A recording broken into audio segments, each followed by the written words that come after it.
Hello dear viewers, welcome to Once Upon a Time Season 3, a startup for stand-up, മലയാളത്തിലെ ആദ്യത്തെ standup comedy show. എപ്പോഴും നമ്മുടെ ജീവിതത്തിലെ കർമ്മങ്ങളും പ്രവർത്തികളും എല്ലാം തന്നെ നല്ലതായിരിക്കണം. അതിൻ്റെ റിസൾട്ട് ഇന്ന് ലഭിക്കുമോ നാളെ ലഭിക്കുമോ എന്നുള്ളതല്ല. ആ വഴിയിലൂടെ സഞ്ചരിക്കുമ്പോൾ അൾട്ടിമേറ്റ്ലി നമ്മൾ പീസ്ഫുൾ ആയിരിക്കും.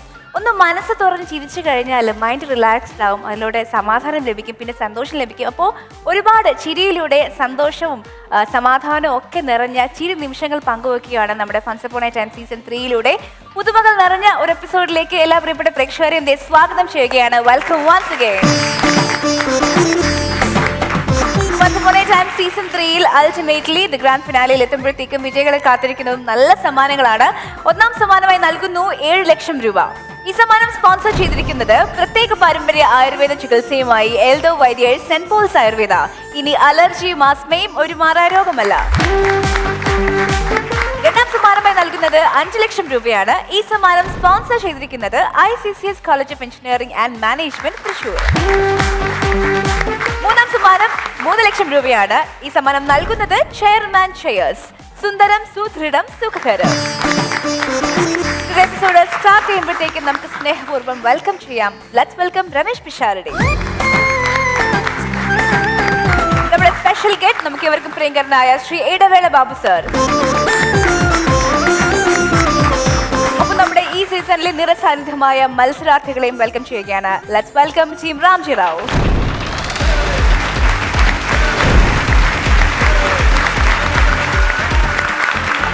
ഒപ്പം team Mannar Mathai.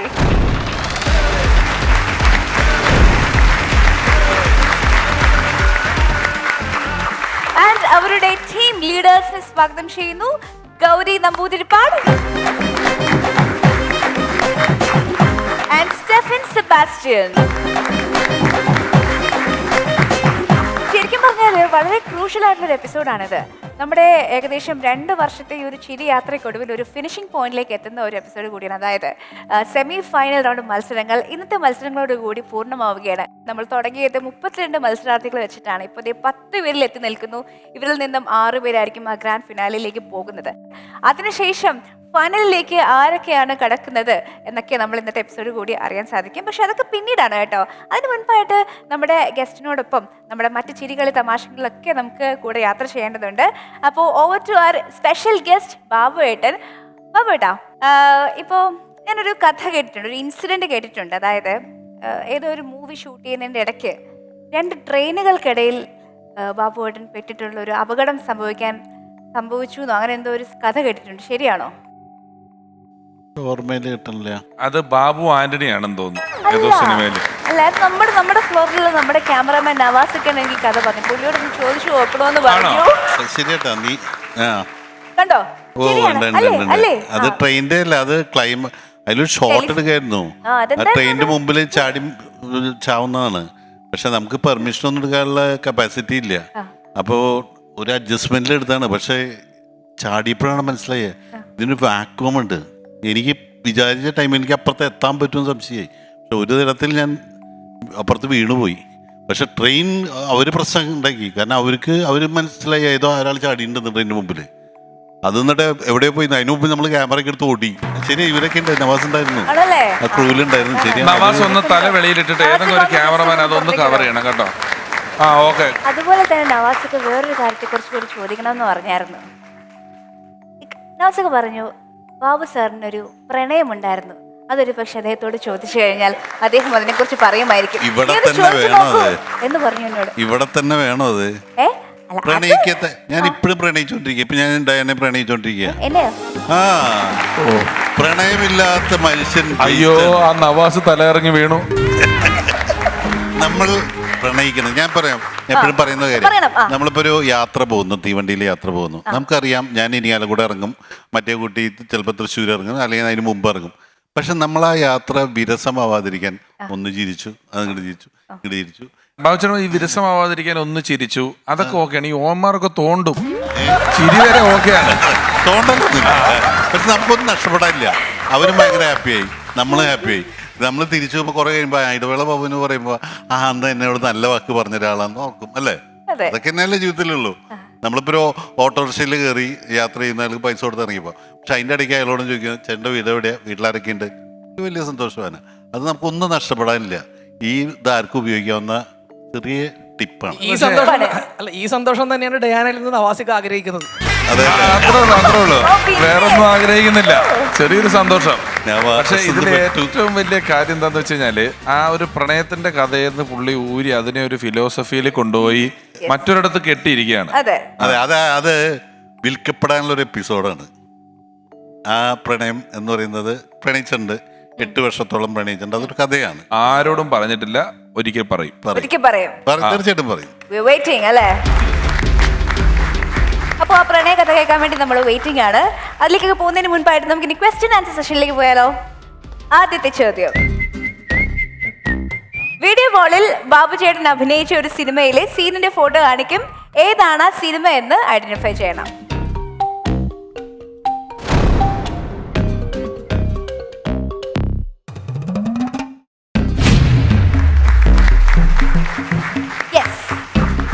Very good. Team മാനർമത്തായി ബസർ പ്രസ് ചെയ്തിരിക്കുന്നു. സ്റ്റെഫിൻ പറയോ? പ്രാഞ്ചിയേട്ടൻ ആൻഡ് ദി സെയിം അല്ലേ? നോക്കാം.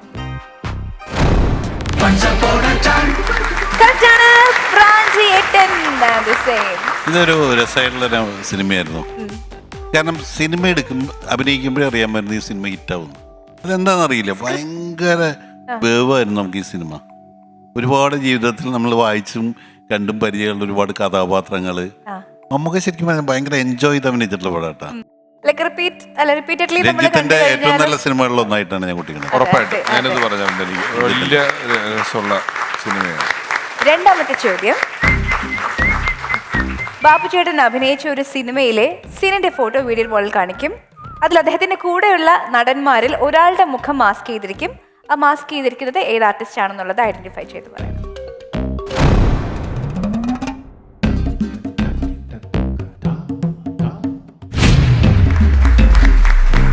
Very good. Team Ramji Rao buzzer press ചെയ്തിരിക്കുന്നു ദിസ് ടൈം. പറയൂ ഗൗരി ഉത്തരം. സൈനുദ്ദീൻ.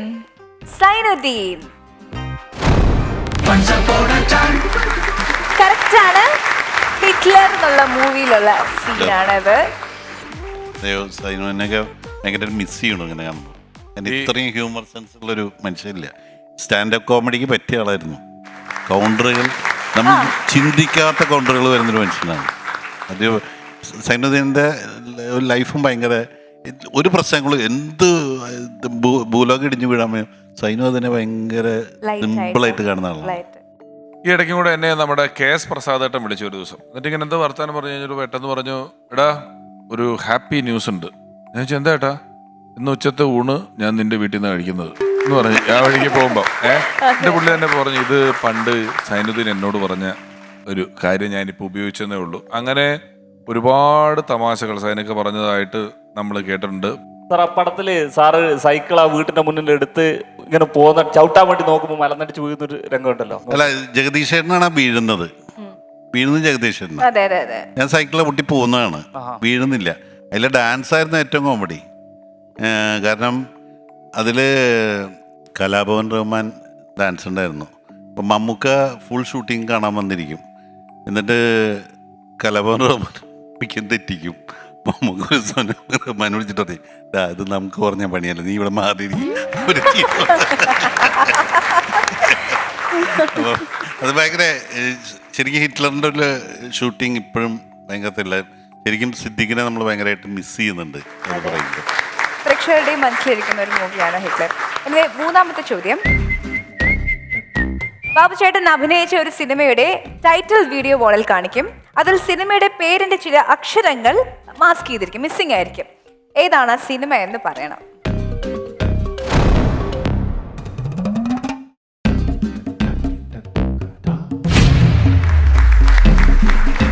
Very good. ഗൗരി ഉത്തരം പറയൂ. പട്ടാളം. നോക്കാം. കറക്റ്റ് ആണ്. മൂവി പട്ടാളം. അങ്ങനെ ഈ സെഗ്മെന്റ് കഴിയുമ്പോഴത്തേക്കും ടീം രാംജി റാവു ആണ് 2 points സ്കോർ ചെയ്തിരിക്കുന്നത്. So performance coming from that team. നമ്മുടെ ടീമിൽ നിന്നും അഖിൽ മുരളീധരൻ. വേറിട്ടൊരു വേഷപ്പകർച്ചയുമായി ക്യാരക്ടർ റൗണ്ടിൽ അഖിൽ മുരളീധരൻ എത്തുകയാണ്. Let's watch.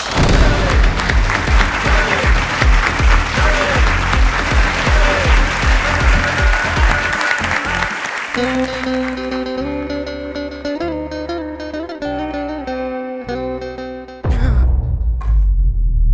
തപസ് മുടങ്ങിയിരിക്കുന്നു.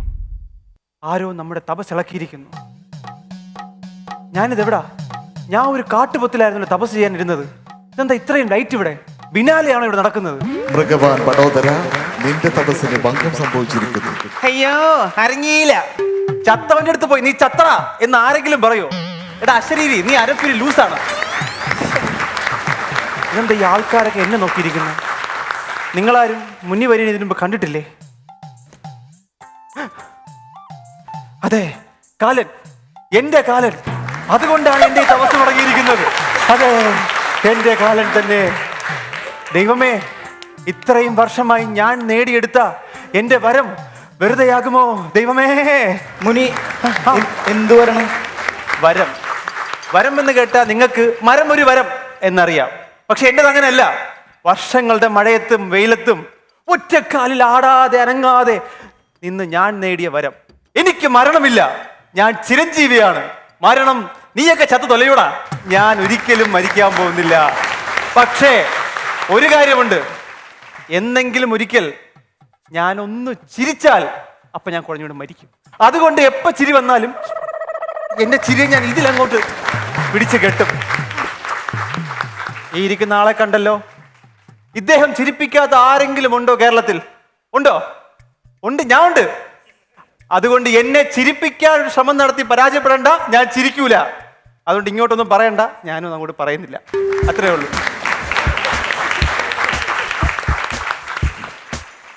എന്തായാലും തപസ് മുടങ്ങി, നമ്മുടെ ദിവ്യദൃഷ്ടി ഉണർന്നു. നാം കാണുന്നു സൂര്യന്റെ സ്ഥാനം, നാം കാണുന്നു ചന്ദ്രന്റെ സ്ഥാനവും നാം കാണുന്നു. അതെ, ആ വിനാഴിക എത്തിയിരിക്കുന്നു. ആ വിനാഴിക, സൂര്യന്റെ സ്ഥാനം. ബിവറേജ് അടയ്ക്കാനായി. ആരെങ്കിലും ചില്ലറ എന്തെങ്കിലും തന്നാൽ. മൃഗവാൻ, മധു നിനക്ക് നിക്ഷിപ്തം. ഓ, മധുവല്ലേ നിഷിദ്ധം? നസീറാണെങ്കിൽ ഓക്കെയാണോടാ? കശരി തെണ്ടി. എപ്പോഴും ഞാൻ എന്ത് ചെയ്യാൻ നോക്കി നടക്കുക 24 മണിക്കൂർ. കയ്യിൽ കിട്ടുന്നെങ്കിൽ ഇടിച്ച് നിന്റെ ഷേപ്പ് മാറ്റാൻ അവനൊരു ഷേപ്പ് പോലും ഇല്ല. എന്ത് ചെയ്യും? ശരി, അപ്പൊ നിങ്ങളാരും അടിക്കില്ല, നിങ്ങളാരും എനിക്ക് പൈസയും തരില്ല. വേണ്ട, നിങ്ങളെല്ലാവരും നിങ്ങളുടെ ഫോൺ എടുക്കൂ. ഫോൺ എടുത്തിട്ട് യൂട്യൂബിലേക്ക് പോകും. യൂട്യൂബിൽ പോയാൽ മുനിമാൻ മനുമുനി എന്ന യൂട്യൂബ് ചാനലുണ്ട്. വേറൊന്നുമല്ല, ഞാൻ യോഗ പഠിപ്പിക്കുന്നുണ്ട്. നിങ്ങളെല്ലാം ആ ചാനൽ ഒന്ന് സബ്സ്ക്രൈബ് ചെയ്യണം. വേറൊന്നും കൊണ്ടല്ല, കഴിഞ്ഞ പ്രാവശ്യം നമ്മുടെ തപസ് ഇതുപോലെ നിളകിയായിരുന്നു. അന്ന് ഓൺലൈൻ റമ്മി കളിച്ച് കയ്യിലെ പൈസയൊക്കെ തീർന്നു. ഇനി യൂട്യൂബിൽ നിന്ന് എന്തെങ്കിലും കിട്ടിയിട്ട് വേണം എനിക്ക് എന്തെങ്കിലും വാങ്ങിച്ച് കഴിക്കും. ഹരിവോ, മുടി നുളന്നിരിക്കുന്നു. ഓരോ തവണയും നമ്മുടെ തപസ് ഭംഗം വരുമ്പോൾ നമുക്ക് ഓരോ ദിവ്യ ദൃഷ്ടി വരാറുണ്ട്. ഓരോ കാഴ്ച ഞാൻ കാണും. ഇതുപോലെ ഒരിക്കൽ ഞാനൊരു കാഴ്ച കണ്ടു. വേൾഡ് ട്രേഡ് സെന്റർ തകർന്നടിയാൻ പോകുന്നു. അന്ന് ഞാൻ പറഞ്ഞപ്പോ എന്റെ താടിക്കിട്ടൊരു തട്ട്. എന്നിട്ട് എന്തായി? തകർന്നില്ലേ? ബിൽഡിംഗ് ആണാ? ബിൽഡിംഗ് അല്ലട മണ്ട, എന്റെ താടി. എന്റെ താടിക്കിട്ട് തട്ടിയ വേൾഡ് ട്രേഡ് സെന്റർ എങ്ങനെ തകരും? 500 വർഷം മുമ്പ് മനുഷ്യൻ മണ്ടൻ തന്നെ, 500 വർഷം കഴിഞ്ഞപ്പോഴും മനുഷ്യൻ മണ്ടൻ തന്നെ. പണ്ടൊക്കെ എത്ര വർഷം വേണമെങ്കിലും തപസ് ചെയ്യാറ്. ഒരു പെങ്കൊച്ചിന്റെ മണം കണ്ടു കഴിഞ്ഞാൽ അപ്പം കുട്ടിയുടെ പേര് മൃഗവാൻ, സ്ത്രീ നിനക്ക് നിക്ഷിപ്തം. എടാ, നിന്നെ ഇത് കൊല്ലുവാടാ ഞാൻ. 500 വർഷം മുമ്പ് പെണ്ണ് കിട്ടാത്തോണ്ടാണ് ഞാൻ തപസ്യായത്. തപസ്സും ചെയ്ത് വരവും കിട്ടി, ചത്ത് പണ്ടാരടങ്ങയില്ല. ഇത്ര വർഷം കഴിഞ്ഞ് ഒരു പെണ്ണിനെ തെറ്റാക്കാൻ വെച്ചപ്പോ പിന്നെ വന്നേക്കാ. എടാ, ഇനി നീ വാ തുറന്നാ ഞാൻ ചിരിച്ചിട്ട് ആത്മഹത്യ ചെയ്യും. വാ തുറന്നുകൊണ്ട് നീ. ഈ കാലഘട്ടത്തിലെ പെമ്പിള്ളേർക്കെല്ലാം എന്നെ പോലെ മുടിയും താടിയുള്ളവരെ ഇഷ്ടമാണെന്ന് പറഞ്ഞിട്ട് ഞാൻ ഓരോ ഡേറ്റിംഗ് ആപ്പ് ഡൗൺലോഡ് ചെയ്തു. ഞാൻ ഡേറ്റിങ്ങിന് പോയപ്പോഴത്തേക്കും ഓരോരോ ചോദ്യം. മുനി മാസം എത്ര സമ്പാദിക്കും? മുനിയുടെ PF എത്ര ഉണ്ട്? അപ്പൊ ഞാൻ പറഞ്ഞു, കുട്ടി എനിക്ക് ലൈഫ് ഇൻഷുറൻസ് മാത്രം ഇല്ല, ബാക്കി എല്ലാം ഉണ്ട്. അതെന്താ ലൈഫ് ഇൻഷുറൻസ് ഇല്ലാത്ത? എന്താ? വീണ്ടും മണ്ടൻ. എടോ, മരിക്കാത്ത എനിക്ക് എന്തിനാണോ ലൈഫ് ഇൻഷുറൻസ്? ബാക്കി എല്ലാം ഉണ്ട് എനിക്ക്. ബാക്കി എല്ലാം ഉണ്ട്. എല്ലാം ഉണ്ട്. എല്ലാം എല്ലാം എല്ലാം എല്ലാം ഉണ്ടോ? പെണ്ണുണ്ടോ?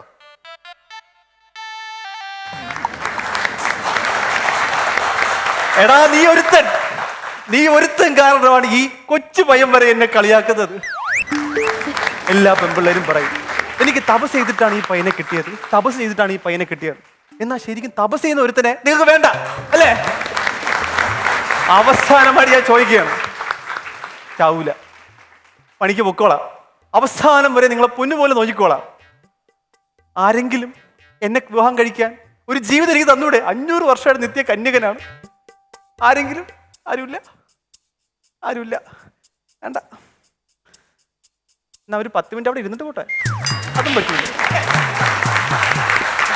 പറ്റൂല, പറ്റൂല. ഇനി നമ്മുടെ വ്രതം ആരെങ്കിലും തടസ്സപ്പെടുത്തിയാൽ നീയൊക്കെ ഒരു കാലത്ത് പെണ്ണ് കെട്ടാതെ ചാവൂടാ. നമ്മുടെ തപസ്സിന് സമയമായി. ഹരിവോ. ഭഗവാൻ ഘടകമുനി അത്യാവശ്യം നല്ല ഫോട്ടോജനിക് ആണ് കേട്ടോ മുനി. Thank you. ഫോട്ടോ നന്നായിട്ടുണ്ട്. ഓക്കെ, പെർഫോമൻസ് നന്നായിരുന്നു. ചേട്ടന്മാരോട് ചോദിക്കാം. രമേശ് ചേട്ടാ. ബടകമുനി അതെ, നല്ല പെർഫോമൻസ് ആയിരുന്നു ബടകമുനി. Thank you. ഞാൻ തന്റെ കഴിഞ്ഞ ഒരു ക്യാരക്ടർ പെർഫോമൻസ് ഒക്കെ വെച്ച് ആലോചിച്ച് നോക്കുമ്പോൾ അതിനെ ഒരു 10 കൊണ്ടൊക്കെ ഗുണിക്കാം. അത്രയും മുന്നിലാണ് അടുത്ത പെർഫോമൻസ്. അതായത് നമ്മൾ ചിരിക്കുന്നതിന് പകരം മറ്റേ ഗോസ്റ്റ് കാണിക്കുമെന്ന് പറഞ്ഞത് ഒരു 2-3 പ്രാവശ്യം കൂടെ ചെയ്യായിരുന്നു എന്ന് എനിക്ക് തോന്നിപ്പോയി. എവിടെയെങ്കിലുമൊക്കെ ചെയ്യാമായിരുന്നു, അത്രേ ഉള്ളൂ. അല്ലാതെ കുഴപ്പങ്ങളൊന്നുമില്ല. പറഞ്ഞ വിറ്റൊക്കെ അത്യാവശ്യം നല്ലതായിരുന്നു. പിന്നെ ഈ സൈസ് ക്യാരക്ടർ എന്ന് പറയുമ്പോൾ നമുക്ക് മറ്റൊന്നും അതിനെ താരതമ്യം ചെയ്യാനൊന്നും പറ്റൂല. ഇത് നമ്മൾ കണ്ടിട്ടില്ലാത്ത ഒരു കുക്കടപ്പായ നമ്മുടെ മുന്നിൽ അവതരിപ്പിക്കുന്ന ഒരു ക്യാരക്ടറാണ്. അതെങ്ങനെ വേണേലാവാം. നന്നായി കേട്ടോ. ബാബു ചേട്ടാ. നന്നായിരുന്നുണ്ടോ? നമ്മൾ എൻജോയ് ചെയ്തു. കാരണം അതിൽ കുറേ ആംഗിളുകളുണ്ട്. പിന്നെ പിഷാരടിക്ക് പണി എങ്ങനെ കൊടുക്കാൻ വെച്ചാൽ കൃത്യമായിട്ട് മനസ്സിലാഗ്രഹിച്ച് പറഞ്ഞു പുള്ളി. എന്തായാലും നന്നായിരുന്നു. ഇപ്പോഴത്തെ പറഞ്ഞ പോലെ ചില സാധനങ്ങൾ, ആ വിറയ്ക്കുന്ന സാധനം നല്ല സാധനമായിരുന്നു. അത് അങ്ങനെയുള്ള സാധനം എപ്പോഴും പടത്തിലായാലും നമ്മൾ ഏൽക്കുമെന്നുണ്ടെങ്കിൽ 1-2 പ്രാവശ്യം ഇട്ട് കൊടുക്കണം.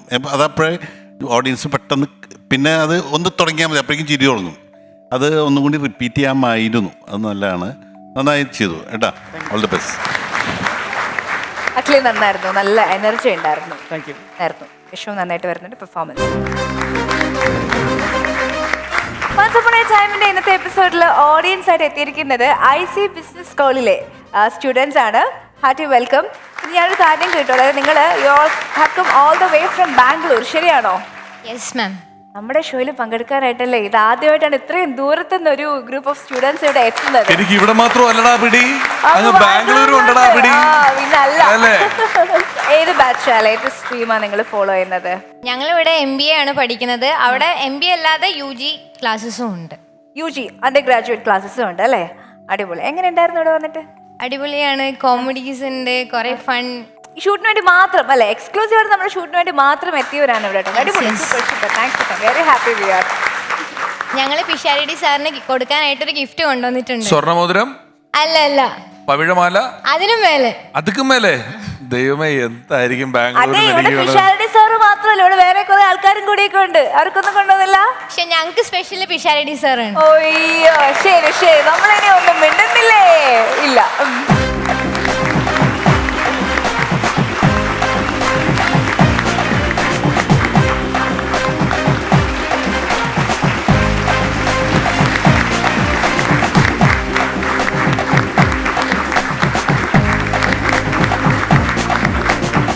ധർമ്മജന് ഞാനുള്ളൊരു ഫോട്ടോ വരച്ചുകൊണ്ട് തന്നിരിക്കുകയാണ്. Thank you very much. ആര് വരച്ചതാ? പേരെന്താ? സ്നേഹ. നന്നായിരിക്കുന്നു കേട്ടോ. Thank you very much.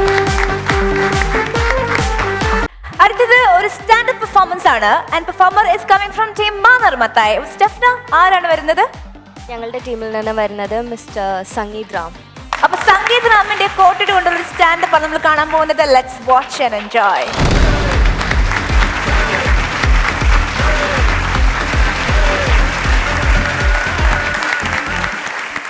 പേരെന്താ? പേരയ്ക്ക. നാട് നാരങ്ങ. ഇത്തരം വാക്കുകളിൽ നിന്നാണ് നമ്മൾ മലയാളികൾ ആദ്യം തർക്കുത്തരം പറയാൻ തുടങ്ങിയത്. ഇതിൻ്റെ പ്രത്യേകത എന്താണെന്ന് വെച്ചാൽ, ഒരാൾ നമ്മളോട് ഇത് പറയുമ്പോഴാണ് നമുക്ക് തർക്കുത്തരമായിട്ട് തോന്നുക. ഇത് നമ്മൾ പറയുമ്പോഴോ മാസ് ഡയലോഗ്. ഇപ്പം എൻ്റെ അടുത്ത് ഒരാൾ വന്നിട്ട് ഊണ് കഴിച്ചോ എന്ന് ചോദിച്ചു കഴിഞ്ഞാൽ ഞാൻ എന്നാണ് മറുപടി പറയാറ്. പക്ഷേ എൻ്റെ ഒരു സുഹൃത്തിനോട് ഇത് ചോദിച്ചു കഴിഞ്ഞാൽ അവൻ പറയുന്ന മറുപടി കേട്ട് കഴിഞ്ഞാൽ ആ കേൾക്കുന്ന ആൾ വിചാരിക്കും ഇവൻ നമ്മളെ ഒന്ന് ആക്കിയതാണോ അതോ കാര്യമായിട്ട് പറഞ്ഞതാണോ എന്ന്. ഇവൻ്റെ ഒരു പ്രത്യേകത എന്താ വെച്ചാൽ ഇത് തന്നെയാണ്. ഇവൻ ആരോട് എന്ത് എവിടെ എങ്ങനെ പറയണമെന്നോ പ്രവർത്തിക്കണമെന്നോ അറിയില്ല. ഇപ്പൊ ഇവന്റെ വീട്ടിൽ ആരാ ഉണ്ട് ചോദിച്ചു കഴിഞ്ഞാൽ ഇവൻ പറയും ഉമ്മണ്ടക്ക് ഉപ്പുണ്ടക്ക് പോത്ത് പോലെ ഇക്കുണ്ടക്ക് എന്നാണ് ഇവൻ പറയാറ്.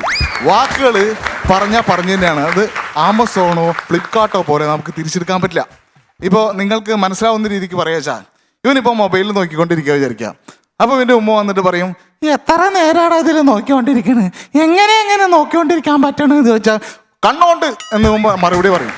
ഇതുപോലെ തന്നെ ഇവൻ്റെ വാപ്പ ഇവൻ്റെ പഠിത്തം കഴിഞ്ഞാൽ ഒന്ന് കല്യാണം കഴിപ്പിക്കാമെന്ന് വിചാരിച്ചിട്ട് ഇവൻ്റെ വാപ്പ ഇവനോട് ചോദിച്ചു പഠിത്തം കഴിഞ്ഞാൽ എൻ്റെ പ്ലാൻ എന്താ? അപ്പോൾ ഇവൻ പറഞ്ഞു പുസ്തകം മടക്കി വെക്കണം വാപ്പ. ഇതേപോലെ തന്നെയാണ് ഇവനൊരു ഇൻ്റർവ്യൂവിന് പോയപ്പോൾ HR ചോദിച്ചു ഇംഗ്ലീഷൊക്കെ സംസാരിക്കാൻ അറിയോ? അപ്പോൾ ഇവൻ പറഞ്ഞു ഇംഗ്ലീഷ് സംസാരിക്കാൻ അറിയില്ല, ആരെങ്കിലും ഇംഗ്ലീഷ് സംസാരിച്ചാൽ അന്ന് ഇംഗ്ലീഷാണെന്ന് അറിയാമെന്ന്. എന്ത് പറഞ്ഞാലും തർക്കുത്തരം. ഇപ്പം നമ്മുടെ വീടുകളിലൊക്കെ നമ്മൾ കാണാം, ചില വീടുകളിലൊക്കെ ചെമ്മന്മ കാണാം പരസ്യം പതിക്കരുത്, പട്ടിയുണ്ട് സൂക്ഷിക്കുക. ഇവൻ്റെ വീടിൻ്റെ മതിലിൻ്റെ മുകളിൽ എഴുതി വെച്ചിരിക്കുന്നത് എന്താണെന്ന് വെച്ചാൽ വാഹനങ്ങൾ ഗേറ്റിന് മുന്നിൽ പാർക്ക് ചെയ്യരുത്, ഇവിടെ അടുത്തൊന്നും പഞ്ചറൊട്ടിക്കുന്ന കടയില്ല എന്നാണ്. ഇവൻ്റെ കുഞ്ഞുപ്പ ഒരു ദിവസം ഇവൻ്റെ വീട്ടിൽ വന്നു. അപ്പോൾ ഇവൻ്റെ റൂമിനകത്ത് വാതിലടച്ചിരിക്കുക. അപ്പോൾ കുഞ്ഞുപ്പ പറഞ്ഞു എടാ ഈ എപ്പോൾ നോക്കിയാലും ഇതിനകത്ത് വാതിലടച്ചിരിക്കുകയാണല്ലോ, ഇതൊന്നും അത്ര ശരിയായ പരിപാടിയല്ല. അപ്പോൾ ഇവൻ പതുക്കെ വാതിൽ തുറന്നിട്ട് പറഞ്ഞു അതേ എപ്പോഴൊന്നുമില്ല, നിങ്ങളെപ്പോലെ ആരെങ്കിലും വരുമ്പോൾ മാത്രമേ ഞാൻ അകത്തിരിക്കാറുള്ളൂ എന്ന്. ഇവൻ ഇങ്ങനെയൊക്കെ പറയുമെങ്കിലും ഇവനെ തന്നെ മോട്ടിവേറ്റ് ചെയ്യുന്ന കാര്യം എന്താ അറിയോ? സാധിക്കേ അനക്ക് സാധിക്കും എന്ന് പറഞ്ഞിട്ടാണ്. ഇവൻ ചെറിയ കുട്ടിയായിരുന്ന കാലത്ത്, വളരെ ചെറിയ കുട്ടിയായിരുന്ന കാലത്ത് ഇവൻ്റെ വാപ്പാടെ ഒരു ഫ്രണ്ട് വീട്ടിൽ വന്നു. അപ്പോൾ അവർ സംസാരിച്ചുകൊണ്ടിരിക്കുമ്പോൾ ഇവൻ അടുക്കളയിൽ നിന്ന് കുടുകുടുന്ന് ഓടിപ്പോയിട്ട് വാപ്പാടെ ചെവിട്ടിൽ സ്വകാര്യം പറഞ്ഞിട്ടാണ്. അപ്പോൾ കൂട്ടുകാരൻ ചോദിച്ചു എന്താ വാപ്പിയും പോലും രഹസ്യം പറച്ചിൽ? ഉടനെ ഓൻ പറഞ്ഞു അതെ ഉമ്മ പറഞ്ഞിട്ടേ ഉമ്മർത്തിരിക്കണ കുരങ്ങൻ കേൾക്കാണ്ട് വാപ്പാടെ ചോട്ടിൽ പറയണമെന്ന്, അതുകൊണ്ടാണ്. അപ്പോൾ വാപ്പ പറഞ്ഞു അങ്ങനെ പറയരുത്, ഇത് വാപ്പാടെ കൂട്ടുകാരനല്ല, അതൊന്നും പറയില്ല, നീ ഉറക്കെ പറഞ്ഞോ. ഇവൻ കേട്ടോ കുഴപ്പമൊന്നുമില്ല. വീണ്ടും ഇവൻ പറഞ്ഞു അതെ ഉമ്മ പറഞ്ഞേ ഉമ്മർത്തിരിക്കണ കുരങ്ങനോട് ചായയും വേണോ കാപ്പി വേണോ എന്നൊന്ന് തൊള്ള തുറക്കണ്ട, ഇവിടെ പാലും പഞ്ചാരും ഒന്നും ഇല്ലാന്ന്. ഇവൻ്റെ വാപ്പ പറയാറുണ്ട് ഇവിടെ പാലും പഞ്ചാരും ഇല്ല, പക്ഷേ ഇവൻ കാരണം എൻ്റെ BP എല്ലാം കൂടുന്നുണ്ട് എന്ന്. ഒരു ദിവസം ഇവൻ വീട്ടിലിരിക്കുമ്പോൾ TV വെച്ചു. അപ്പോൾ വാപ്പയും വന്നിരുന്നു. അപ്പോൾ പതുക്കെ പാട്ടുകൾ തുടങ്ങി. ഒരു പാട്ട് തുടങ്ങി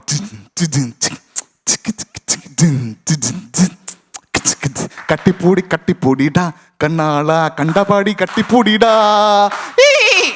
ഇത് കണ്ടപ്പോൾ വാപ്പ പറഞ്ഞു എന്താണ് നമുക്ക് നോക്കിയിരിക്കണ കണ്ണു പൊത്തടാ. വേഗം ഇവനെ എഴുന്നേറ്റ് വാപ്പാടെ കണ്ണങ്ങ് പൊത്തി. എന്താ വെച്ചാൽ വാപ്പ നാശായി പോകരുത്, ഇവനൊരാഗ്രഹം ഉണ്ടാവുമല്ലോ. ഇവൻ്റെ വീട് പണ്ട് എങ്ങനെയാ വെച്ചാൽ ടെറസല്ല, ഓടിട്ട വീടായിരുന്നു.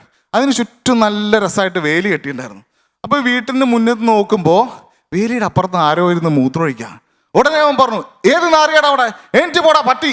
നോക്കുമ്പോൾ ഇവൻ്റെ കുഞ്ഞിപ്പാണ് എനിക്ക് വരുന്നത്. അപ്പോൾ കുഞ്ഞിപ്പോടെ അപ്പം തന്നെ ഉമ്മാപ്പ പറഞ്ഞു കുഞ്ഞിപ്പ ക്ഷമിക്കണം, ഞാൻ ആള് മാറിപ്പോയതാണ്, ഞാൻ വാപ്പയാണെന്ന് വിചാരിച്ചിട്ടാ പറഞ്ഞത്. ഇവൻ പൊതുവെ വീട്ടുകാരോട് മാത്രമല്ല ഇവൻ നാട്ടുകാരോട് ഇങ്ങനെ പെരുമാറുക. ഇപ്പൊ ഇവന്റെ കൂടെ നമ്മൾ എങ്ങോട്ടെങ്കിലും പോയിച്ചാൽ നമ്മുടെ ഉടമ്പ് ഇരുമ്പാക്കിയിട്ട് വേണം ഇവന്റെ കൂടെ പോകാൻ. ഒരു ദിവസം ഇവനെ TT എടുക്കാനായിട്ട് ഹോസ്പിറ്റലിൽ പോയി. അപ്പോൾ TT എടുത്ത് തിരിച്ചു വരുമ്പോൾ നല്ല മഴ. അപ്പോൾ ഞങ്ങൾ ഹോസ്പിറ്റലിൽ വരാന്തയിൽ ഇങ്ങനെ നിൽക്കാം. അപ്പോൾ ഒരു പാവം മനുഷ്യൻ, ബാബുട്ട ബാബു നമ്പൂതിരിയേക്കാൾ പാവമുള്ള ഒരു മനുഷ്യൻ, ഇയാൾ വന്നിട്ട് ചോദിച്ചു മോനെ പ്രസവ വാർഡിലേക്ക് എങ്ങനെയാ പോകേണ്ടതെന്ന്. ഇവന്റെ വായ വെറുതെ ഇരിക്കില്ല. ഇവൻ പറഞ്ഞു ഗർഭമായിട്ട് പോയാൽ മതി മാമാന്ന്. അയാൾ പാവായതുകൊണ്ട് മാത്രം തല്ലിയില്ല, മുഖത്തേക്ക് തുപ്പുള്ളൂ. ഇവൻ പഠിക്കുന്ന കാലത്ത്, ചെറിയ ക്ലാസ്സിൽ പഠിക്കുന്ന കാലത്ത് മാഷ് ഇവന്റെ ശല്യം കാരണം റിസൈൻ ചെയ്താലോ എന്ന് വരെ ആലോചിച്ച. ഒരിക്കൽ മാഷ് വന്നിട്ട് പറഞ്ഞു എല്ലാവരും എന്തെങ്കിലുമൊക്കെ വിപരീത പദം പറയും. അപ്പോൾ ഇവൻ എന്നിട്ട് ചോദിച്ചു എന്തിനെ പറ്റി മാഷെ പറയേണ്ടത്? മാഷ് പറഞ്ഞു അതിപ്പോൾ എന്താ വല്ല മേശ ഗീശാന്നോ ബോർഡ് കീഴുന്നോ അങ്ങനെ എന്തെങ്കിലുമൊക്കെ പറ. ഇവൻ പതുക്കെ എഴുന്നേറ്റ് പറഞ്ഞു മാഷേ സ്കൂള് കിസ്കൂള്, പുസ്തകം കിസ്തകം, പരീക്ഷ കിരീഷ. മാഷ് പറഞ്ഞു നിർത്തിക്കോ, നിന്റെ വിപരീതം ഇവിടെ നിർത്തിക്കോ. ഇവൻ പറഞ്ഞു ഒരെണ്ണം കൂടി ഒരെണ്ണം ഉണ്ടെങ്കിൽ മാഷ്. മാഷ് പറഞ്ഞു ശരി എന്താ പറയേ. മാഷ് കീഷ് എന്ന്. വളരെ കാലത്തിന് ശേഷം അവനെ ഞാനൊരു ദിവസം കണ്ടു. അപ്പോൾ അവൻ്റെ കല്യാണം കഴിഞ്ഞിട്ടുണ്ട്. ഇപ്പോൾ അവൻ ഈ തർക്കുത്തരക്ക് നിർത്തിയിട്ട് തത്വചിന്തകനായി മാറിയിക്കുക. എനിക്ക് തോന്നുന്നു ഭാര്യയുടെ നല്ല കിഴി കൊണ്ടുണ്ട്. ഞാൻ ചോദിച്ചു അവൻ്റെ അടുത്ത് ലൈഫൊക്കെ എങ്ങനെ പോകണൂടാന്ന്. അപ്പോൾ അവൻ പറഞ്ഞു ലൈഫൊക്കെ വളരെ നന്നായി പോകുന്നുണ്ട്. ഒരു ഒഴുക്കിലെങ്ങനെ പോകുന്നു. ലൈഫ് എന്ന് പറഞ്ഞു കഴിഞ്ഞാൽ വാഴയിലയിൽ ഒഴിച്ച രസം പോലെയാണ്. അതെങ്ങോട്ട് പോകുന്നു എന്ന് അതിനും അറിയില്ല നമുക്കും അറിയില്ല. Thank you. സംഗീത് റാവ് നല്ല രസമുണ്ടായിരുന്നു കേട്ടോ. Thank you. ചോദിക്കാൻ ചേട്ടന്മാരോട്. രമേശ് ചേട്ടാ, സംഗീതം നല്ല രസമുള്ള പ്രകടനമായിരുന്നു. ഉത്തര തർക്കുത്തരങ്ങൾ പറഞ്ഞു അല്ലേ? ഒരുപാട് തർക്കുത്തരങ്ങൾ നമ്മളിങ്ങനെ ചോദിക്കുന്നത് ഉത്തരമായിട്ട് പല കാലത്തും പറയുന്ന തർക്കുത്തരങ്ങൾ ഒരു തന്റെ പേരിൽ ആരോപിച്ചുകൊണ്ട് പറഞ്ഞു. എല്ലാം തന്നെ നമുക്ക് ചിരി വരുന്ന തർക്കുത്തരങ്ങളായിരുന്നു. അല്ലാത്ത ഒരെണ്ണം പോലും പറഞ്ഞില്ല. മികച്ച പ്രകടനമായിരുന്നു. Thank you sir. അല്ല, ഒരു ക്യാരക്ടറിനെ വെച്ച് ഇത്രയും പറഞ്ഞില്ലേ, അത് രസമായിരിക്കുന്നു. Thank you sir. പിന്നെ പല ചിന്തിക്കാത്ത കാര്യമാണ്. നമ്മളിപ്പോൾ ഒരു കഥ പറഞ്ഞാൽ നമുക്ക് ഒരുപാട് കഥയിലേക്ക് പോകും. പക്ഷെ ഒറ്റ സ്ഥലത്ത് നിന്നുകൊണ്ട് ആ ഒരു സാധിക്കുന്ന പറഞ്ഞ ആളെ വെച്ചിട്ട് ഇത്രയും പറഞ്ഞതിൽ വളരെ മനോഹരമായി. നല്ല പഞ്ചുണ്ടായിരുന്നു. എന്താ? Thank you sir. ഓക്കെ, അടിപൊളി Sangeeth Rao. Once Upon a Time season 3 ഒരു സ്റ്റാൻഡപ്പ് കോമഡി ഷോ ആണെങ്കിൽ കൂടി ഇതിൽ നിന്നും കുറച്ച് വേറിട്ട് നിന്നുകൊണ്ട് നമ്മളെ ക്യാരക്ടർ റൗണ്ട് പെർഫോമൻസുകൾ നമ്മുടെ കണ്ടസ്റ്റൻസിന് കൊടുത്തിരുന്നു. അവരെല്ലാവരും തന്നെ ഒന്നിനൊന്ന് മെച്ചപ്പെടുന്ന രീതിയിൽ അവർക്ക് പറ്റുന്ന രീതിയിൽ വ്യത്യസ്തമായ വേഷങ്ങളിലൂടെ കടന്നു പോയിക്കൊണ്ട് ഈ ഫ്ലോറിൽ മികച്ച പെർഫോമൻസുകൾ കാഴ്ചവെച്ചിരുന്നു. അപ്പോൾ അതിനൊക്കെയുള്ളൊരു റിവാർഡ് കൊടുക്കാനുള്ളൊരു സമയമായിരിക്കുകയാണ്. നമ്മളുടെ ലാസ്റ്റത്തെ 2 ഘട്ടങ്ങളിലെ ഏറ്റവും ബെസ്റ്റ് പെർഫോമൻസ് അതൊരു കൺസോളിഡേറ്റഡ് മാർക്കിലൂടെ കണ്ടെത്തിക്കൊണ്ട് ഏറ്റവും ബെസ്റ്റ് വരുന്ന 3 പേർക്ക് ഈ വേദിയിൽ വെച്ച് നമ്മളിത് സമ്മാനം കൊടുക്കാൻ പോവുകയാണ്. ആ റിസൾട്ട് നമ്മുടെ രമേശേട്ടൻ്റെ കയ്യിൽ റെഡി ആയിട്ടിരിപ്പുണ്ട്. എന്താണെന്നുള്ള നമുക്ക് അദ്ദേഹത്തോട് ചോദിക്കാം. രമേശ് ഏട്ടാ, വളരെ വാശിയേറിയ മത്സരങ്ങളാണ് നടന്നത്.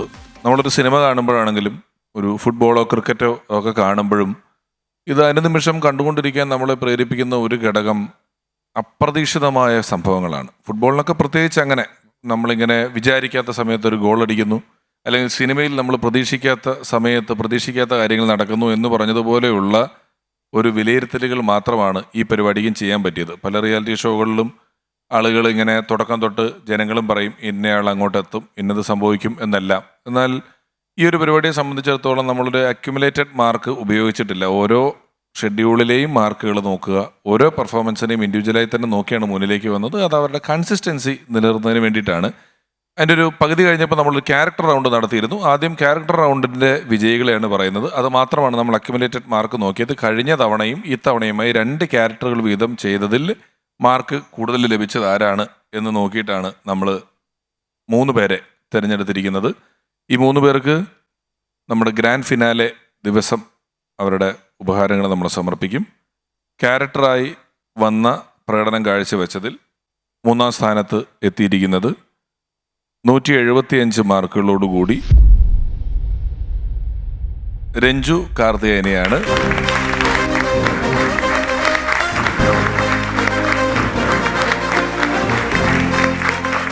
ഇനി രണ്ട് മത്സരങ്ങളാണല്ലോ നമ്മൾ നടത്തിയത്. 2 ക്യാരക്ടറുകളാണല്ലോ നടത്തിയത്. ആ 2-ൽ ഒരെണ്ണത്തിന് 98 മാർക്ക് മേടിക്കുകയും മറ്റൊന്നിന് വളരെ കുറഞ്ഞു പോവുകയും ചെയ്തുകൊണ്ട് മാത്രം 2-ാം സ്ഥാനത്തേക്ക് വന്നിരിക്കുന്നത് വിഷ്ണു ദത്താണ്.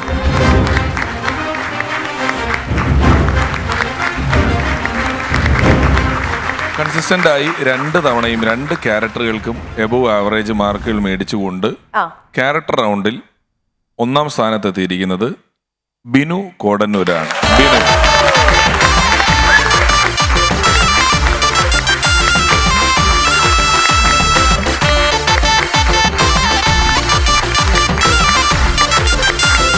മൂന്നാം സ്ഥാനത്ത് നിൽക്കുന്ന രഞ്ജു ചന്ദ്രനെ സംബന്ധിച്ചിടത്തോളം അദ്ദേഹം ഒരു വെടിക്കെട്ടുകാരനെയും ചെണ്ടക്കാരനെയുമാണ് അവതരിപ്പിച്ചത്. 2 ഉത്സവപ്പറമ്പിൽ നിന്നുള്ള ക്യാരക്ടറുകളാണ്. 2ഉം ഗംഭീരമായിട്ട് ചെയ്തു. വിഷ്ണുദത്ത് ഒരു ലോട്ടറി വിൽക്കുന്ന അമ്മൂമ്മയും ഒരു പാചകക്കാരനും. അതിൽ പാചകക്കാരൻ കുറച്ച് താഴെ നിന്നു എന്നുള്ളതുകൊണ്ടാണ് മറ്റേത് നല്ല മാർഗം ഉണ്ടായിരുന്നു. സിനിമാറ്റിക് ഡാൻസ് കളിക്കാരനും ചെത്തുകാരനും ഒരു ബന്ധവുമില്ലാത്ത 2 ക്യാരക്ടറുകൾ അത് ഗംഭീരമായിട്ട് അവതരിപ്പിച്ചുകൊണ്ട് ക്യാരക്ടർ റൗണ്ടിൽ വിജയിയായിരിക്കുന്നത് ബിനു കോടന്നൂരാണ്. നിങ്ങൾ നമ്മുടെ ഫിനാലയിൽ നിങ്ങൾക്കുള്ള സമ്മാനങ്ങൾ തരുന്നതായിരിക്കും കേട്ടോ. അപ്പോൾ ഇവരെല്ലാവരെയും ഇവരുടെ വ്യത്യസ്തമായ വേഷങ്ങളിൽ അവരെ അണിയിച്ചൊരുക്കുവാൻ ഒരു വലിയ എഫേർട്ട് എടുത്തത് നമ്മുടെ മേക്കപ്പ് ആൻഡ് കോസ്റ്റ്യൂം ഡിപ്പാർട്ട്മെന്റ് ആണ്. Jiju and makeup team. Jiju makeup ടീമിന് ഒരു വലിയ കയ്യടി അവസരത്തിൽ നൽകുകയാണ്.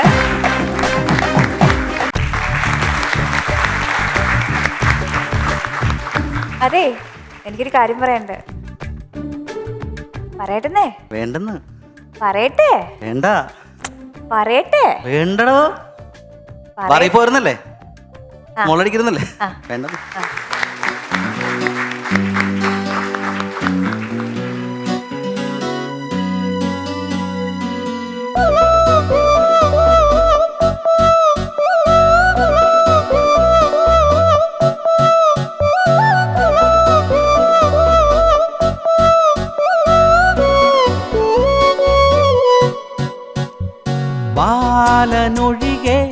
ബാക്കി പലരും ബാറിനരികെ ബ്രാണ്ടി നുകരാൻ കാറിൽ വരണം ഡ്രൈവർ അരികെ ആടി വീണാൽ പിടിച്ചു നടത്താൻ വീട്ടിനുള്ളിൽ ഞാൻ പൂച്ചയാ പഞ്ചപാവമായി ബാറിനുള്ളിൽ ഞാൻ കേറിയാൽ സിംഹവാലനാകും ഞാനോടും ചാടും മാന്തും കൊന്തും എന്തും ചെയ്തിടും ക്രൂരനാ.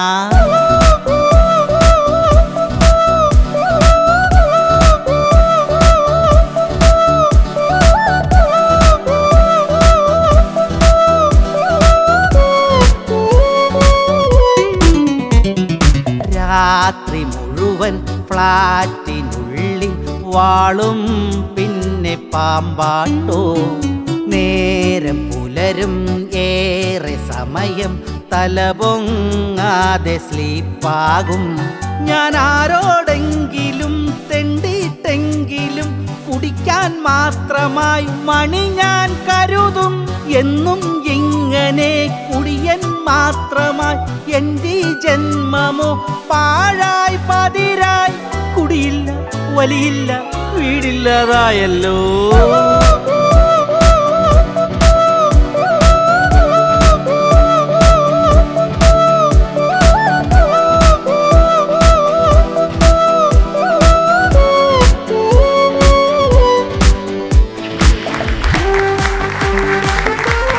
ശരിക്കും ആകാംക്ഷയുടെ മുൾമുനയിൽ നിൽക്കാന്നൊക്കെ പറയില്ലേ, ആ ഒരു നിമിഷത്തിലേക്കാണ് നമ്മൾ എല്ലാവരും എത്തിയിരിക്കുന്നത്. സെമി ഫൈനൽ മത്സരങ്ങളെല്ലാം തന്നെ കഴിഞ്ഞിരിക്കുന്നു. ഇനി ഫൈനലിലേക്ക് കടക്കുന്ന 6 പേര് ആരൊക്കെയാണെന്ന് അറിയാനുള്ള ആ ഒരു മൊമെന്റ്, ക്രൂഷ്യൽ മൊമെന്റ് എത്തിയിരിക്കുകയാണ്. ആൻഡ് ആ റിസൾട്ട് രമേശ് എൻ്റെ കയ്യിലുണ്ട്. അദ്ദേഹത്തോട് അതൊന്ന് പറയാനായിട്ട് ഞാൻ റിക്വസ്റ്റ് ചെയ്യണം. രമേശ് ഏട്ടാ, 10 മത്സരാർത്ഥികൾ ഇനി ഇവിടെ ഇരിക്കുകയാണ്. ഇതിൽ നിന്നും 6 പേരാണ് നമ്മുടെ ഗ്രാൻഡ് ഫിനാലയിൽ മത്സരിക്കുക. ആ 6 പേരിൽ നിന്നും 3 പേര് യഥാക്രമം 1, 2, 3 സ്ഥാനങ്ങളിലെത്തും. അവർക്കാണ് സമ്മാനങ്ങൾ ലഭിക്കുക. 4 പേര് ഈ സെമി ഫൈനൽ റൗണ്ട് കഴിയുമ്പോൾ ഈ യാത്രയിൽ നമ്മളോടൊപ്പം തുടരുന്നില്ല.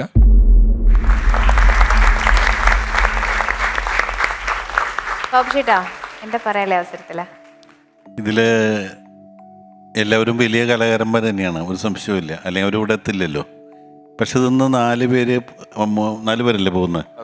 അതൊരു വിഷമമുള്ള കാര്യമാണ് എന്നെ സംബന്ധിച്ചാൽ. ഞാൻ ഈ റിയാലിറ്റി ഷോയിൽ ഒന്നും പോകാറില്ല, ജഡ്ജായിട്ടിരിക്കാറില്ല. കാരണം എനിക്ക് ഏറ്റവും വിഷമമുള്ള ഒരു കാര്യമാണ്, കഷ്ടകാലത്തിന് ഞാൻ ഇന്ന് തന്നെ വിളിച്ചു. എങ്കിലും നിങ്ങൾ പോകുന്നവരെ ഒരിക്കലും വിഷമിക്കരുത്. നിങ്ങളൊരു പുതിയ തുടക്കത്തിൻ്റെ ആരംഭമാണെന്ന് വിചാരിക്കുക. നിങ്ങൾ തുടർന്നും വലിയ എന്താണെന്നറിയോ, ഞാനൊരു ഇൻസിഡൻറ്റ് പറയാം. ഞാൻ തൃശ്ശൂർ മറ്റേ ഇതിന് പോയി, മിസ് തൃശ്ശൂർ സെലക്ഷന് പോയി. അപ്പോൾ കേരളത്തിലെ മിസ് തൃശ്ശൂരാണെങ്കിലും കേരളത്തിലെ എല്ലാ ഡിസ്ട്രിക്റ്റിൽ നിന്ന് ആൾക്കാർ വന്നിട്ടുണ്ട്. അങ്ങനെ ഞാൻ അതിൽ ജഡ്ജായിരുന്നു. ഞങ്ങൾ കൊടുക്കണം എന്നാഗ്രഹിച്ചൊരു കുട്ടിക്ക് കിട്ടാതെ പോയി. കാരണം ഒരു ജഡ്ജ് ഭയങ്കര മാർക്കിട്ട് കളഞ്ഞു വേറൊരു കുട്ടിക്ക്. ആ കുട്ടിക്കാണ് കിട്ടിയത്. പക്ഷെ എനിക്ക് ഭയങ്കര വിഷമമായി. കാരണം ആ കുട്ടിക്കല്ല കിട്ടേണ്ടിയിരുന്ന മറ്റേ കുട്ടിക്കാണ്. അപ്പോൾ അവസാനം ഞാൻ പറഞ്ഞു ഐയും സ്കിന്നും ആ കുട്ടിക്ക് കൊടുക്കണം എന്ന് പറഞ്ഞ് നിർബന്ധിച്ച് ഞാൻ കൊടുത്തു. ആ കുട്ടിക്ക് കൊടുത്തു. അങ്ങനെ കഴിഞ്ഞ് ഷോ ഒക്കെ കഴിഞ്ഞ് പോണ നേരത്ത് പക്ഷേ എൻ്റെ മനസ്സിങ്ങനെ ഒരു വിഷമം, ആ കുട്ടിയോട് നമ്മൾ തെറ്റ് ചെയ്തു എന്നുണ്ട്. ഞാൻ അടുത്ത് ചെന്ന് പറഞ്ഞു കുട്ടിയുടെ അടുത്ത്, മോൾക്കായിരുന്നു കിട്ടേണ്ടത്, പക്ഷെ എന്തോ മാർക്കിൽ മാറിപ്പോയി, അതുകൊണ്ടാണ് സോറി, എന്തായാലും രക്ഷപ്പെടുന്നു പറഞ്ഞു. ആ കുട്ടിയുടെ പേര് ഡയാന എന്നായിരുന്നു, ഇപ്പോഴും ഓർമ്മയുണ്ട്. പിന്നീട് വർഷങ്ങൾക്ക് ശേഷം ഒരിക്കൽ ഞാൻ ഒരാളെ പരിചയപ്പെട്ട എൻ്റെ അടുത്ത് പറഞ്ഞു, ചേട്ടൻ എന്നെ അറിയുമെന്ന് ചോദിച്ചു. അപ്പോൾ ഞാൻ പറഞ്ഞു ഞാൻ കണ്ടിട്ടുണ്ട്, ഇപ്പോൾ പടത്തിലൊക്കെ വളരെ ഫേമസ് ആണല്ലോ. അപ്പോൾ ആ കുട്ടിയുടെ ആദ്യത്തെ പടം ഇറങ്ങിക്കഴിഞ്ഞു. അപ്പോൾ ഞാൻ പറഞ്ഞു അയ്യോ പടത്തിലൊക്കെ പിന്നെന്താ അറിയായ, അതല്ല ചേട്ടനെ നമ്മൾ മുമ്പ് പരിചയപ്പെട്ടിട്ടുണ്ട്, ചേട്ടൻ എൻ്റെ അടുത്തൊന്ന് ഒരു കാര്യം പറഞ്ഞിട്ടുണ്ട്, അതെനിക്ക് ഭയങ്കര ജീവിതത്തിൽ ഭയങ്കര ഇൻസ്പിറേഷനായിരുന്നു പറഞ്ഞു. അത് വേറെ ആരുമില്ല, നയൻതാരയാണ്. അപ്പോൾ അതുപോലെ നിങ്ങൾ അങ്ങനെ വിചാരിച്ചാൽ മതി, നിങ്ങളുടെ ഉയർച്ച നമ്മൾ തന്നെ കാണും. വളരെ സന്തോഷം. എല്ലാവർക്കും ഓൾ ദി ബെസ്റ്റ്. ഇനിയും ദീർഘിപ്പിക്കുന്നില്ല. ഉള്ളിലേക്കായ 6 പേരിൽ ഒന്നാമത് നിൽക്കുന്നത് നമ്മുടെ ഈ സീസൺ തുടങ്ങിയിട്ട് ഒരു തവണ പോലും എലിമിനേഷനിൽ വന്നിട്ടില്ലാത്ത ഒരാളാണ് 94 മാർക്കുകളോടുകൂടി വിഷ്ണുദത്ത് നമ്മുടെ ഫൈനലിൽ നമ്മളോടൊപ്പം ഉണ്ടാകും. രണ്ടാമത് നമ്മളോടൊപ്പം തുടരുന്ന ആൾ 94 മാർക്കോടുകൂടി തന്നെ സംഗീത് റാം ആണ്. സംഗീത് റാം ഫൈനലിൽ നമ്മളോടൊപ്പം ഉണ്ട്. മൂന്നാമത് 93 മാർക്ക് വാങ്ങിച്ചുകൊണ്ട് ഫൈനലിൽ പങ്കെടുക്കാൻ പോകുന്ന കലാകാരൻ അനീഷ് കാട്ടുകടയാണ്.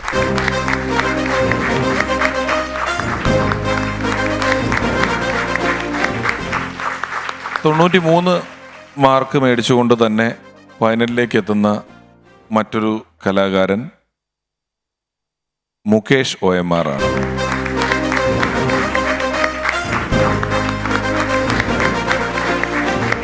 തൊണ്ണൂറ്റി മാർക്കുകൾ മേടിച്ചുകൊണ്ട് ഫൈനലിൽ പങ്കെടുക്കാൻ പോകുന്ന നമ്മളോടൊപ്പം യാത്ര തുടരുന്ന അടുത്ത കലാകാരൻ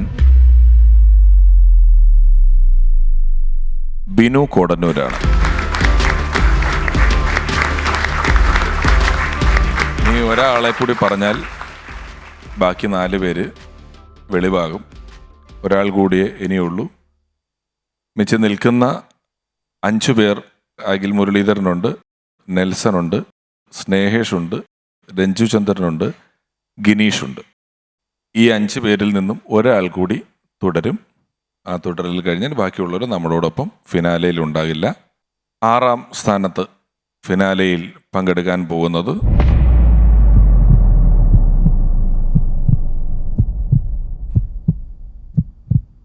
തൊണ്ണൂറ് മാർക്കുകൾ വാങ്ങിച്ചുകൊണ്ട് നെൽസൺ തോമസ് ആണ്.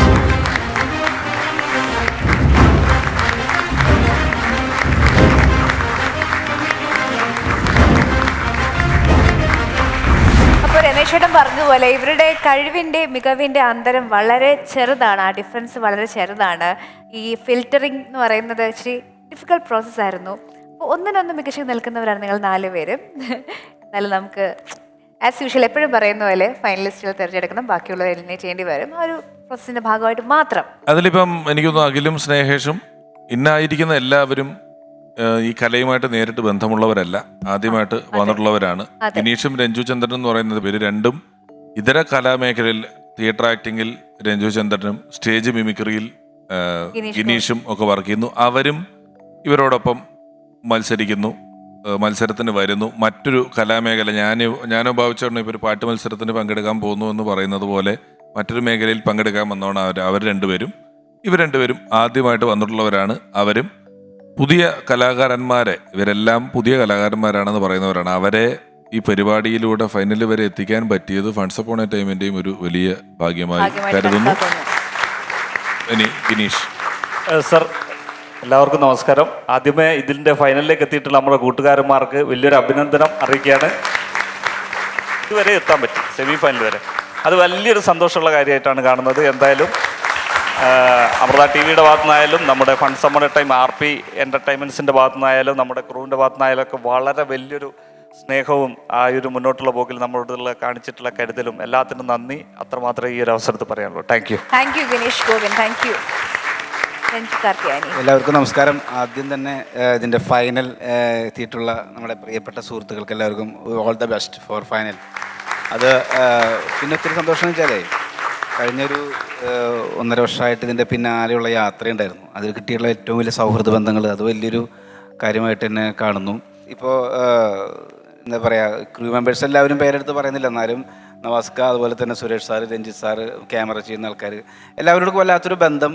പിന്നെ ഇത് ഇവിടെ അവസാനിക്കുന്നില്ല എന്നുള്ളതാണ് വളരെ നോ എന്ന് പറഞ്ഞതിൻ്റെ വാക്കിൻ്റെ അർത്ഥം എനിക്ക് തോന്നുന്നു നെക്സ്റ്റ് ഓപ്പർച്യൂണിറ്റി തേടുക എന്നുള്ളതാണ്. ഭയങ്കര സന്തോഷമുണ്ട് ഇവിടെ വരെ എത്തി നിൽക്കുമ്പോൾ. അപ്പോൾ ഞാൻ പറഞ്ഞല്ലോ, ഇങ്ങനെ ഒരു സ്റ്റാൻഡപ്പ് കോമഡി ഞാൻ ഇതിനു മുമ്പ് ഈ പ്രോഗ്രാമിൽ ആണ് കാണുന്നത്. ഞാൻ അതിനു മുമ്പ് അങ്ങനെ കണ്ടിട്ടൊന്നുമില്ല. നമ്മുടെ ഈ പറഞ്ഞ പോലെ ചെറിയ നാടകവും മേളവും അങ്ങനെ പരിപാടിയൊക്കെ ആയിട്ട് നടക്കുകയാണ്. അപ്പോൾ ഇങ്ങനെ ഒരു ഷോയിൽ എത്തിയപ്പോൾ ഞാൻ ആദ്യം പറഞ്ഞ പോലെ എനിക്കിത് പറ്റുമോ എന്നുള്ളൊരു ഡൗട്ട് ഉണ്ടായിരുന്നു. എനിക്കും പറ്റുമല്ലോ അത് ഒരു വലിയൊരു തിരിച്ചറിവാണ്. അപ്പോൾ അതിനു വേണ്ടിയിട്ട് ഞാൻ ഇനിയും ഹാർഡ് വർക്ക് ചെയ്യും. എനിക്ക് ഭയങ്കര ഒരു സന്തോഷമുള്ളൊരു മുഹൂർത്തമാണ്. പിന്നെ നമ്മുടെ ചങ്കുകളാണല്ലോ ഇരിക്കണേ. അപ്പൊ ഇനി ഫൈനലില് ആർക്ക് ഫസ്റ്റ് കിട്ടിയാലേ നമുക്ക് കടം ചോദിക്കാമല്ലോ. അത് ഒരു കാര്യമാണ്. ഈ പറഞ്ഞ പോലെ ഒരുപാട് സന്തോഷം. ഇനിയിപ്പൊ അധികമൊന്നും നീട്ടില്ല. വലിയ കാര്യമാണ് ഈ ഒരു സ്റ്റേജിൽ ഫൈനൽ 10-ൽ എത്താന്ന് പറയുന്നത്. വലിയ അച്ചീവ്മെന്റ്. തീർച്ചയായും. അഖിൽ ഞാൻ വളരെ യാദർശികമായിട്ട് ഇതിനകത്ത് വന്ന് പെട്ടുപോയ ഒരാളാണ് ശരിക്കും പറഞ്ഞു. അതെ, ഞാൻ പറഞ്ഞിട്ടുള്ളതാ. എൻ്റെ കൂട്ടുകാരുടെ കൂടെ ചുമ്മാ കൂടെ പോയതാ ഓഡീഷന്. അവനാണ് പോയത്, ഞാൻ ചുമ്മാ കൂടെ പോയതാ.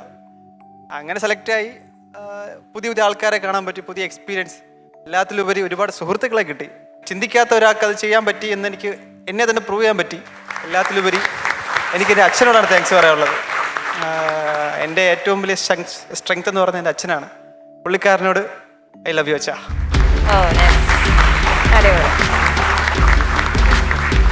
അപ്പോൾ ഇവർക്ക് ആർത്തി എന്റർടൈൻമെന്റ്സിന്റെ ഒരു ചെറിയൊരു സ്നേഹോപഹാരമുണ്ട് കൊടുക്കാനായിട്ട്. രമേശ് ചേട്ടനെയും ബാബു ചേട്ടനെയും സ്റ്റേജിലേക്ക് ക്ഷണിക്കുന്നു.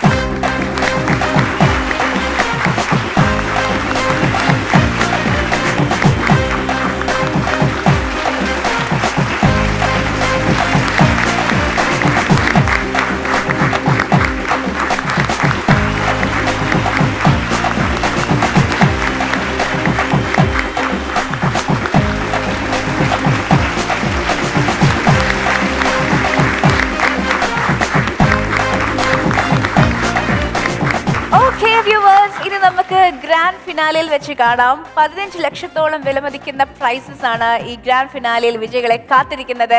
ഒന്നാം സമ്മാനമായി നൽകുന്നത് 7 ലക്ഷം രൂപയാണ്. ഈ സമ്മാനം സ്പോൺസർ ചെയ്തിരിക്കുന്നത് പ്രത്യേക പാരമ്പര്യ ആയുർവേദ ചികിത്സയുമായി എൽദോ വൈദ്യർ, സെന്റ് പോൾസ് ആയുർവേദ. ഇനി അലർജിയും ആസ്മയും ഒരു മാറാരോഗമല്ല. രണ്ടാം സമ്മാനമായി നൽകുന്നത് 5 ലക്ഷം രൂപയാണ്. ഈ സമ്മാനം സ്പോൺസർ ചെയ്തിരിക്കുന്നത് ICCS college of engineering and management Thrissur. മൂന്നാം സമ്മാനം 3 ലക്ഷം രൂപയാണ്. ഈ സമ്മാനം നൽകുന്നത് ചെയർമാൻ ചെയേഴ്സ്, സുന്ദരം സുദൃഢം സുഖകരം. അപ്പോൾ the much awaited event ആയ Once Upon a Time season 3 grand ഫിനാലിൽ വെച്ച് കാണാം. Until then, bye bye.